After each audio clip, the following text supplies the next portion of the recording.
and welcome to Mindsafe 360, the future of workplace mental health. And today I have Dom Fleeton with me, who is a partner of K&L Gates, and we are talking about the hidden sources and contributions towards employee stress.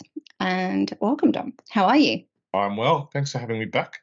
It's a sunny day, nice sunny, warm day in Melbourne for once. So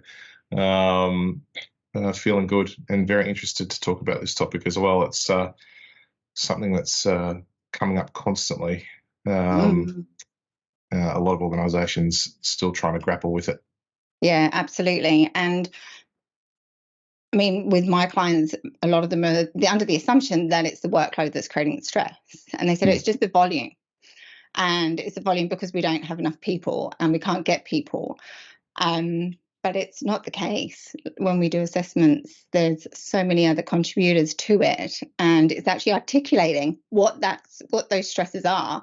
And I mean, if we just touch on what the code says, Dom, it's a lot broader than just workload, isn't it?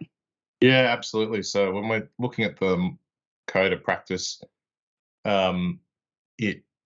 what we're talking about today largely falls into the category of job demands. That's the first hazard that the code has in its list of common hazards, and it's a broad concept, and there are some useful examples given. But it's not just about, as you say, it's not just about the number of hours that are worked. It's also about the nature of the work, or the intensity of the work, or certain other stresses that arise from the work, and they can be there regardless of whether you're working very long hours or not working very long hours at all, because they're very much dependent on the activity that you're doing, or the particular task, or the particular stream of work, or who you have to deal with and interact with in doing the work. So and that jumps out very clearly from the code. So we can't just be blinkered and focus on, well, as long as people are working X number of hours or no more than X number of hours per week, then we've got this hazard under control. That'll be too narrow in focus and assessment. Yeah, absolutely. And, with the, recent assessment that I did with one of my clients, and that was the first thing as soon as I walked through the door. We're really high on workload. And I know that our people are stressed, and we've had a lot of sicknesses, and, we've had, sickness go through the office. And when we did the assessments and the focus groups, it wasn't the workload at all that was the actual problem. It was the amount of interruptions and the lack of control that they had over it. And when we looked into articulating what the interruptions were and how we can get through it, it was an easy fix, really easy fix. And during the focus groups, just by talking to them, you could see that how excited they was getting. Like, if I could just have an hour where no one spoke to me and I just could get my work done, so they're easy fixes. And, obviously companies have to put their own guidelines around it. And especially in open offices, it's a common issue. Being able to then sort of look after the controls, put some measures in place, some controls and measures in place for the interruptions, and people being able to work without them will reduce the stress that they're feeling. And like I said, the workload they could deal with. It was the interruptions that they were having the problem with that was creating the stress.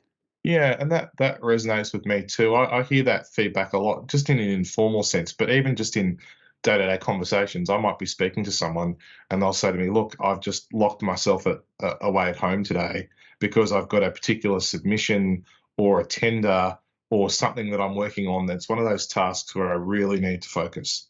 And if I'm in the office, I'm going to get interrupted. And I know it, and I can control it more in this environment. And so if I can it's not to say I still won't be interrupted, but I'll be interrupted less. I can control it more, and it's a more focused environment, which means I'm less stressed, because that particular stress of those interruptions are effectively gone.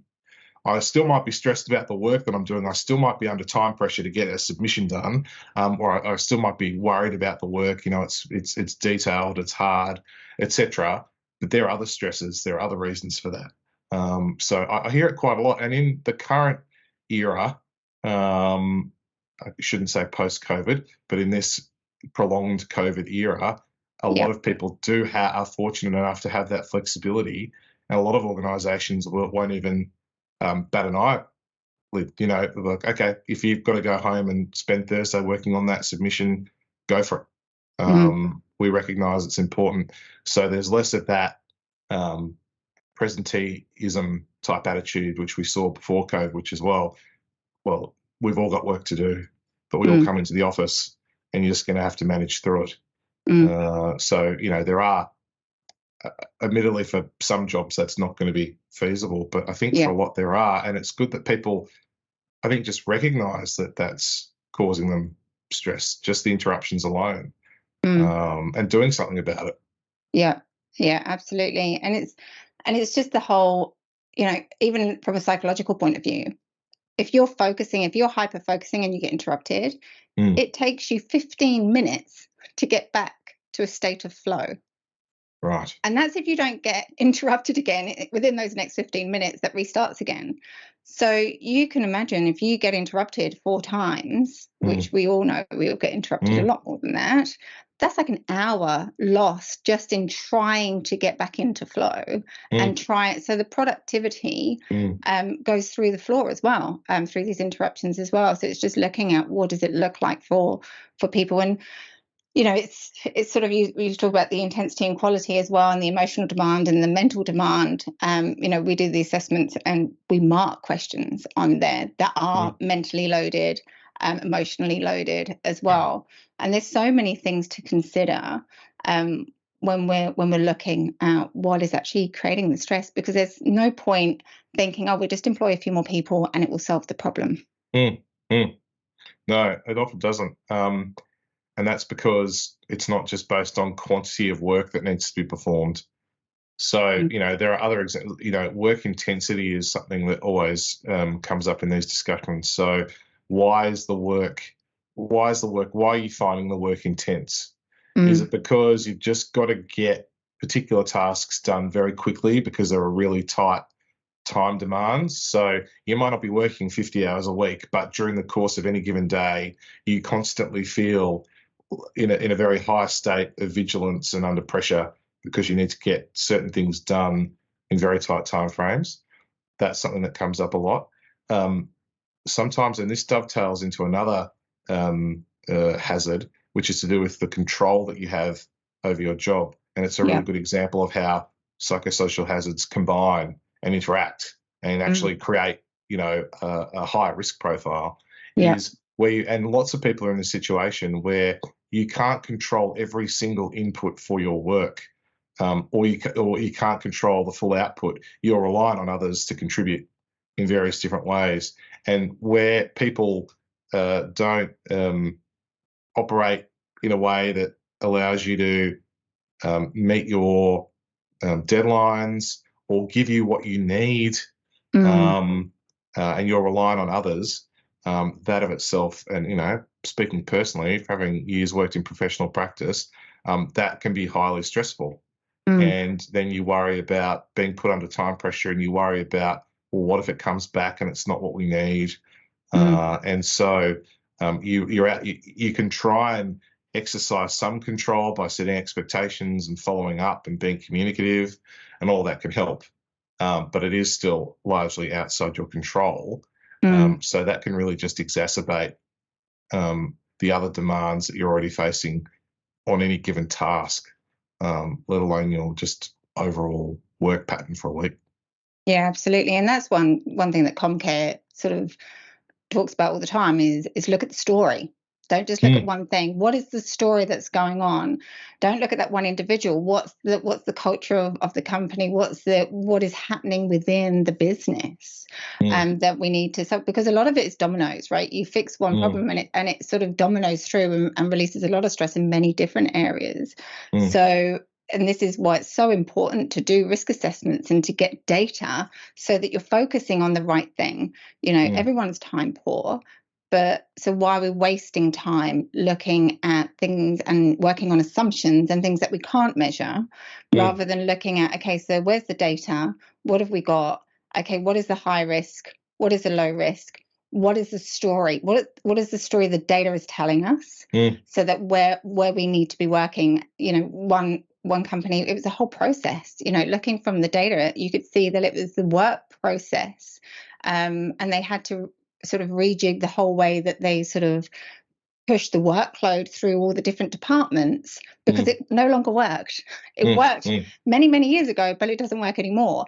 So it's looking at the story, and again, employing someone else just because people are stressed or complaining that they've got a lot of work on, or we'll just get you an assistant, or we'll just get another person. It's not going to solve the problem. The problem's a lot deeper, and often I seem to find is a lot cheaper than what people are assuming. Yeah, that's right. Sometimes there are ways to smooth it out, like even, and don't get me wrong, and we can talk about this more, I suppose, in a moment, in terms of there are people who are in roles where they just face sustained high workload. Yes. And they feel like they just get no respite from it, and it's just becomes overwhelming. It might not be particularly stressful in and of itself when you look at particular tasks, but it's just a high burden to carry. But even in those situations, there might be just times where it's going to be like that, and working out how to try and at least smooth things out. So, for example, one thing I hear quite commonly is, just more broadly, is, why are we having a meeting about this? That could have been put in an email. Yeah. And where people perceive that they're having to go and do things that are another impost on their time, they don't really see the benefit of it. Well, there are two ways of looking at that. First of all is it might be a waste of time. It might be people have the attitude of, well, we always have this team meeting at this time this week. Yeah. And not being flexible enough to go, listen, the team is really under the pump. Can it for this week? We can have it next week, or we can have it later in the week. It's not essential. Yeah. What's essential is for people to have that extra half an hour in their diary to try and get through this workload. On the other hand, it might be, no, there's very good reasons why we do these things, but we're not communicating as effectively as to why we do them. So, and I know what it's like when you're stressed, any little thing seems like a massive disruption. Absolutely. And it is, disproportionately grating, and you can fall into this trap of, like, everything becomes a nuisance, like finding reasons to not do all these other things. So it's about, I always think, in terms of people who have roles in managing teams, managing workflow, supervising them, just trying to work out, there might be easy ways to smooth this out to get us through this little, period of time that we're in. But if we really need everyone to get together for an hour on a Wednesday, be very clear about why that's important to try and help them understand that. And I think sometimes, both of those things can get a little bit lost in just the day-to-day of, meetings in the diary, everyone into the meeting, what are we talking about? In we go, without sort of taking a step back and saying, do we need to have this? And if so, what are we actually are we all on the same page as to what we're doing here? That's a micro example, but it's an easy way. Like, you talk about things that are inexpensive, that doesn't cost you anything. It just requires a bit more proactive management. Yeah, absolutely. And having a finger on the pulse as to what the workflow is like.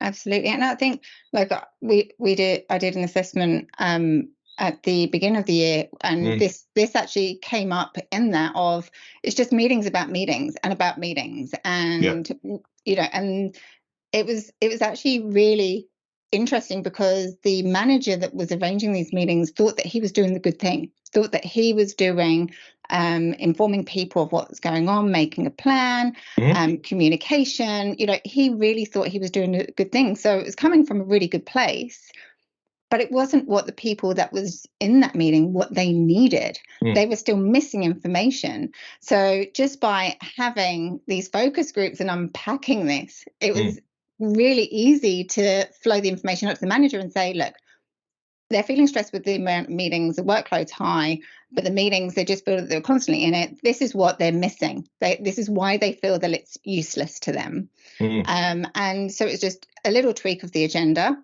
and all of a sudden, it's not a problem anymore because they're getting something out, and that's the whole intention. Why is it? Why are they going? What is the purpose for it in them?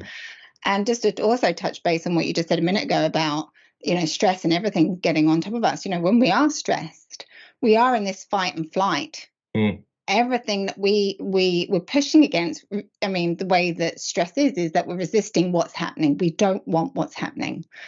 And we're trying to get rid of it. So when we're looking at getting rid of it, everything that's coming onto us is even more stress, despite the fact in its own little, if that was the only thing that was coming to you, it wouldn't be a problem.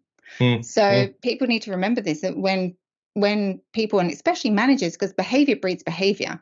If you've got a manager that's highly stressed and their behavior is bad because of their stress, the team won't work conducively or coherently together because they'd be pulling away from the manager, which again creates more stress, more disconnect, lack of production, and this is the thing, it's like a virus. It will literally feed through the business.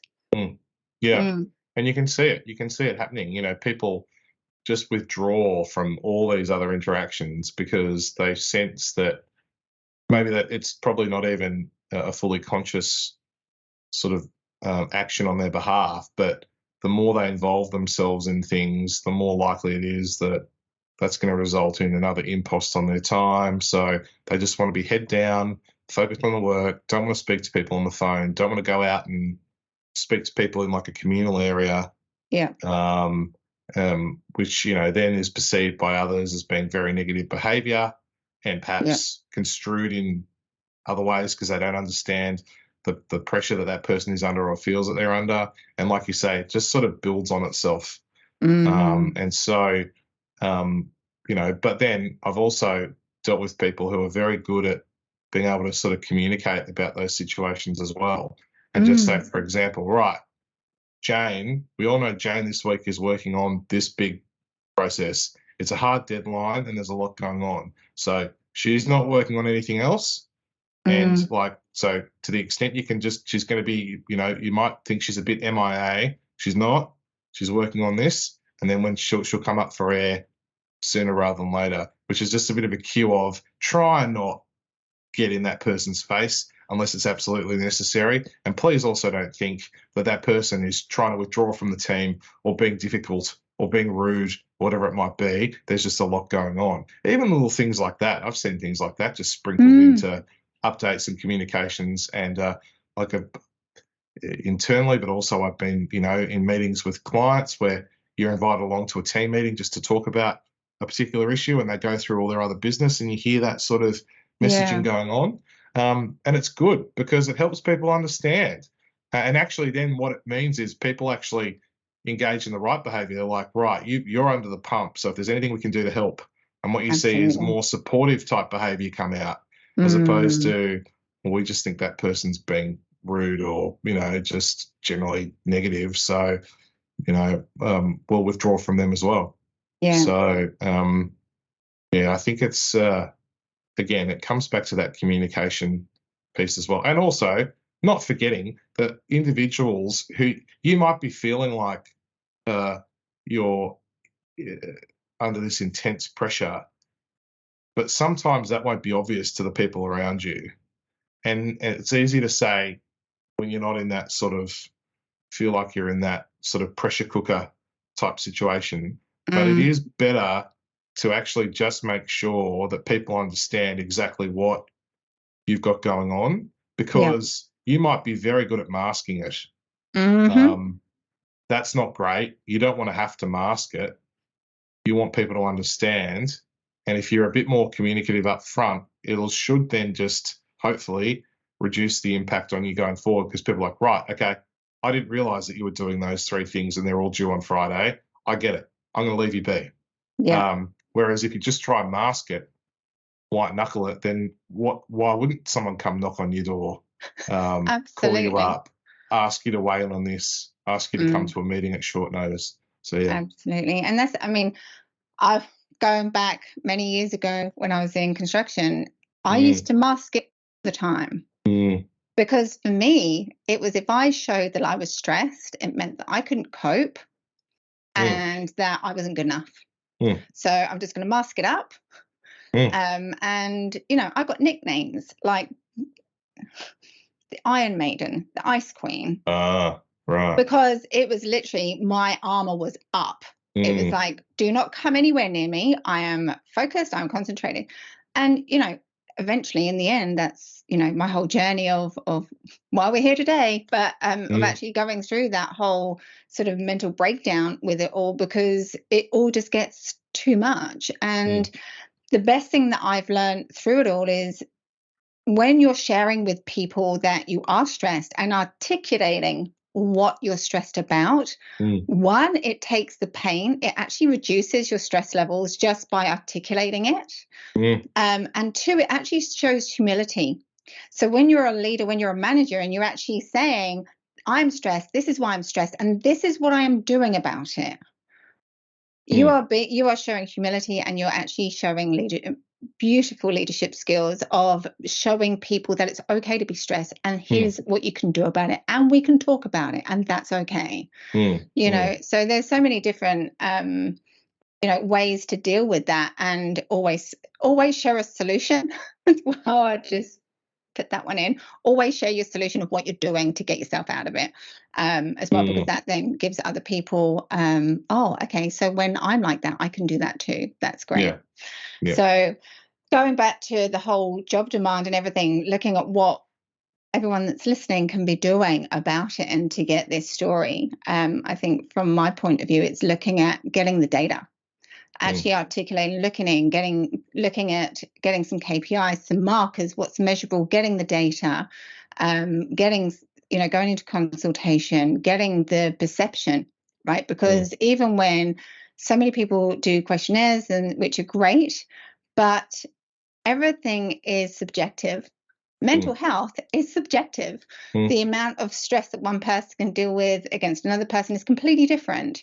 So, you know, going into focus groups and actually being able to understand the perception to why they've answered in a certain way actually adds to the story, and gives you a lot more clearer pathway, because a lot of the time, most of the time, in fact, all of the time that I've been in focus groups, they've all come up with solutions.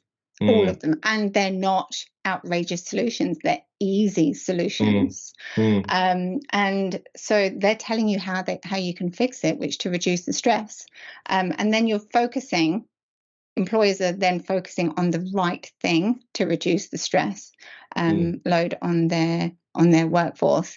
And also, you know, we talked about this the other week, just about you know, cognitive load and mental loads, depending on people's jobs as well. Some managers, HR, they deal with a lot of person-to-person emotion, stuff like that. That's a massive emotional load. Then you've got high mental load, like yourself. You've got a lot of legal and financial burdens on your shoulders that if you get something wrong, it can be extremely costly in so many different ways. So it's sort of being able to look at where the data's coming from as well, to see how they're dealing with those stresses as well. Yeah, absolutely. And then on an ongoing basis, having a really, like a lot of the conversations that we have, we often end up at this point of good, strong oversight and visibility by team leaders and supervisors of what's going on. You know, these days there are so many tools available to help map out what people's workload is and what's on foot and what anyone's working on at any given time. But you don't even need to have tech solutions. You just need to have good communication, a good understanding. People aren't off the radar. You don't know what they're doing. You have a better sense of what's going on. You ask them if you're not sure. You understand not just how much is going on in terms of the quantum of the work that they've got to do, but like, oh, that's actually some very intense. You've got a big week coming up. You've got a big week coming up because you might have, I don't know, in a let's just use a legal situation, in a law practice, you've got a mediation on Tuesday, and that's going to be all day, and it's going to be intense because you've got multiple parties and there's a lot of emotion attached to it. Yeah. So we know that's going to be a big day. And then we also know that you've got a hearing on Thursday, and you're dealing with a client, and you're dealing with perhaps a barrister, and we need to provide a lot of support, perhaps more support in that matter than might be the case with other clients or with other people that we're working with, right? So you're going to have a big week. Yeah. So we're just going to have to try and smooth this out, and, trying to sort of proactively just tackle that. Again, just nipping, tucking, tweaking, and being aware of it, rather than walking into that person's office on the Wednesday morning after they're wrecked after a day in a 14-hour mediation. They're prepping for a hearing the next day, and then dropping something else on their desk and saying this needs to be done by the end of Thursday, because you just don't, you don't have that a proper line of sight on what's going on, and recognizing that it's not just the number of hours that end up, most people don't record their hours, but, you can tell roughly how long people are working. I mean, it's harder these days because of hybrid work, but you get a pretty good idea if you're an in-tune manager. But it's not just that, but it's like, well, is this going to be a long week but a fairly mild week, or is it going to be a long week and a very intense week, or, somewhere in between? What are we going to do about that, if anything? Or if you're going to have a light week, actually, that can help with dealing with this situation over here. Yeah. So, we need you to help pick up some of the load and take it off this person, because they're about to have one hell of a week. And so they might not be working on a weekend or anything like that, but it's going to be intense. Yeah, absolutely. And just touching on that, and also another area that the code talks about is reward and recognition. Don't, in those situations, if someone's working that hard and they're feeling like they're just being ignored and they're just doing it in the trenches and they're by themselves, the recognition, the job satisfaction just goes through the floor. So their motivation goes through the floor. And just, I say to clients, even if you're going through a really bad or rough time, or the project's gone wrong or whatever, acknowledge, I know it's tough, guys. I know that it's really hard work. Acknowledge them, see them, because all of a sudden they don't feel alone, and then they feel they can do it again. So, that can increase your KPIs around reward and recognition and make people feel better as well, right? So, and this is the story. This is the story we're unpacking. So if anyone's got any questions on anything we've touched base with, please feel free to reach out. Always willing to answer any questions you have. And thank you for listening. And until the next time, take care. Bye. Bye now.